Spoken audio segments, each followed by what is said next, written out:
It's November 8th, 1970. The Detroit Lions are playing the New Orleans Saints at home. It's a tightly contested game that's heading down to the wire. The Lions are in the lead 17-16. As time runs out, the Saints have a chance to kick the game-winning field goal.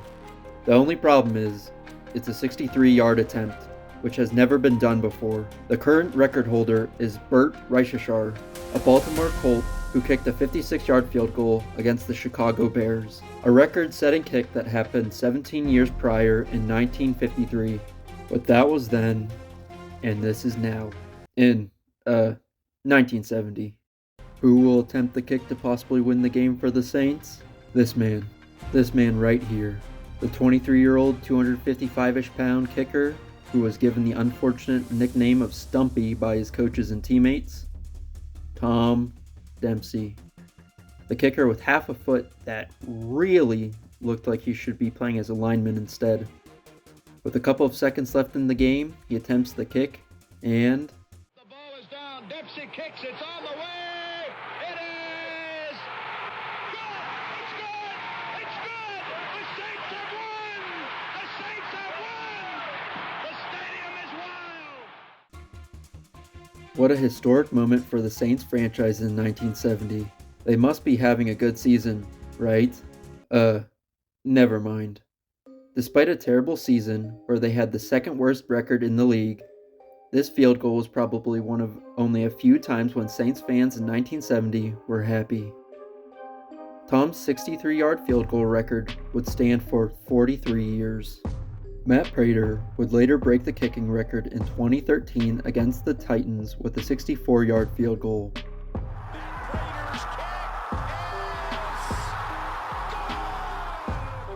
Then, in 2022, the record would be broken with a 66-yard field goal by Justin Tucker, who, let's just say, is in some hot water right now. And that's all I have to say about that. With Tom Dempsey's record having been broken for over a decade now, his name has faded into obscurity, only to be remembered by old Saints fans, stat heads, and maybe some older fans. I thought it would be fun to take a look at Tom Dempsey's life and career as the kicker with half a foot. Thomas John Dempsey was born on January 12, 1947, to Huey and Laverne Dempsey in Milwaukee, Wisconsin. He was born with no fingers on his right hand and half of his right foot missing. Despite having quite the disadvantage in life, Tom didn't give up. He was determined to be an athlete. Following his birth, his family moved to California, where he attended San Dieguito High School and Palomar Community College. He wrestled and played football. He started his football journey as a lineman. Shocking, I know. Then, at some point during that time, he made the change to kicker. Due to his deformity, he couldn't kick with normal cleats, so he chose to kick barefoot at first. He also used the traditional straight-on kicking approach, which has long since faded out from football. The soccer-style approach is what every kicker uses in the modern day. It allows for a more accurate kick with the side of your foot compared to the straight-on approach using your toe. All this to say, Tom Dempsey was quite the bizarre football player. He had the physique of a lineman, a hand and foot deformity that would give any athlete a disadvantage, and he kicked barefoot. You don't see that every day. After finishing college, Tom joined the NFL draft, but ultimately went undrafted. However, in 1968, the San Diego Chargers took a chance and signed him to their practice squad. One season later, he signed with the New Orleans Saints to be the starting kicker.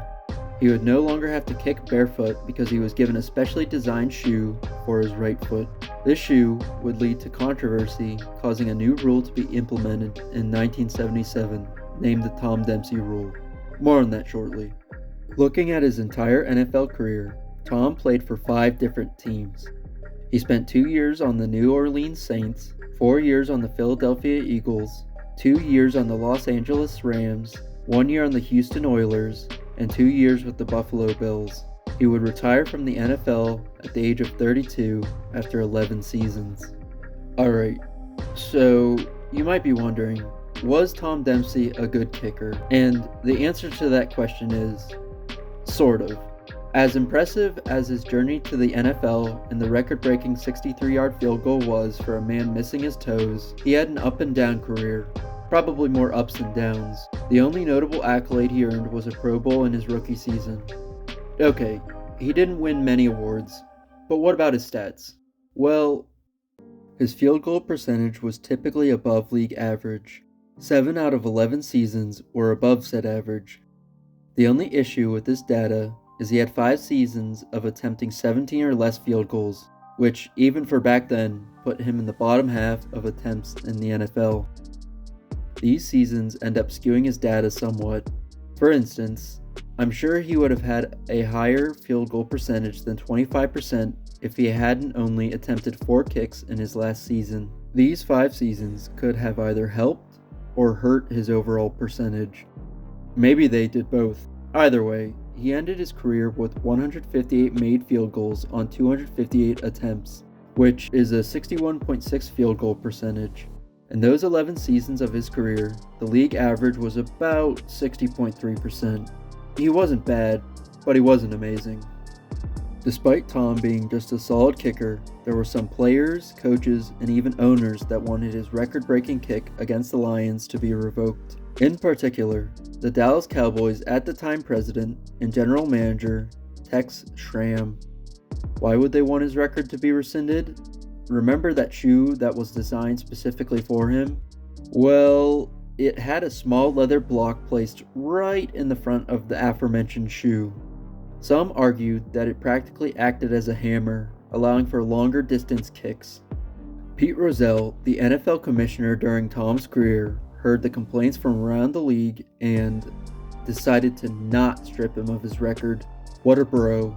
Though he did create the Tom Dempsey rule in 1977, in the NFL's official rulebook, Rule 5, Section 4, Article 3, Item 7 states that any shoe that is worn by a player with an artificial limb on his kicking leg must have a kicking surface that conforms to that of a normal kicking shoe. So, did this give him an unfair advantage? I lean more towards no. As we saw, his stats certainly don't show that it was an advantage. He wasn't always the most accurate kicker.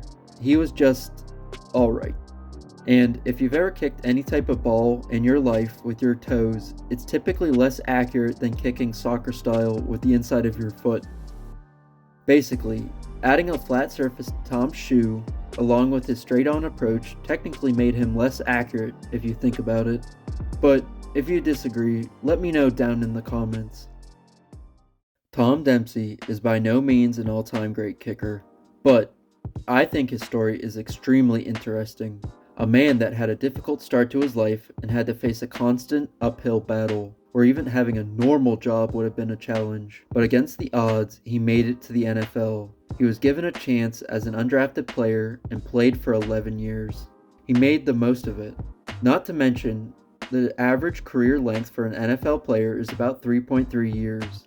His career lasted 3 times the length of the typical player. To play for over a decade with a disability like his is wild.